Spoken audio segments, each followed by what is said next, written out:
Phrasal verbs இன்றைக்கி பார்க்கலாம். Turn on அப்படின்னா ஓப்பன், டுக் ஓவர் அப்படின்னா take lead, you took over some one அப்படின்னா அவங்க லீட் பண்ணி கூட்டிகிட்டு வாங்க அப்படின்னு சொல்லி அர்த்தம். செட் ஆஃப் அப்படின்னா to start a journey, we are setting off to Bangalore அப்படின்னா we are starting our journey to Bangalore அப்படின்னு சொல்கிறது. புட் ஆஃப் அப்படின்னா போஸ்ட்போனிங் சம்திங். இப்போ இங்கே மேட்சஸ் மாதிரி இருக்க கீழே உள்ளதை பார்க்கலாம். சி ஆஃப் அப்படின்னா இப்போ நம்ம ஒரு ஏர்போர்ட்டுக்கோ இல்லை ஒரு ஸ்டேஷனுக்கோ போய்ட்டு ஒருத்தவங்களை வழி அனுப்புறதுக்காக குட் பை சொல்கிறதுக்காக போகிறது பேர் தான் சி ஆஃப் அப்படின்னு சொல்கிறது. ஸ்டாப் ஓவர் அப்படின்னா இப்போ ஒரு டெஸ்டினேஷனில் இன்னொரு டெஸ்டினேஷனுக்கு போகும்போது நம்ம ஒரு பர்டிகுலர் இடத்துல கொஞ்சம் நேரம் ஸ்டே பண்ணுறோம் இல்லையா, அந்த ஷார்ட் பீரியட் ஆஃப் டைம் அதுதான் ஸ்டாப் ஓவர் அப்படின்னு சொல்கிறது. செட் ஆஃப் அப்படின்னா to start a journey.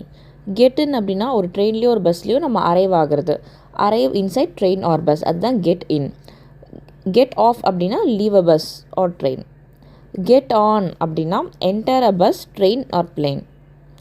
Get away அப்படின்னா நம்ம வீட்டை விட்டு வெளியே வெக்கேஷனுக்கு போகிறது பேர் கெட் அவே அப்படின்னு சொல்லி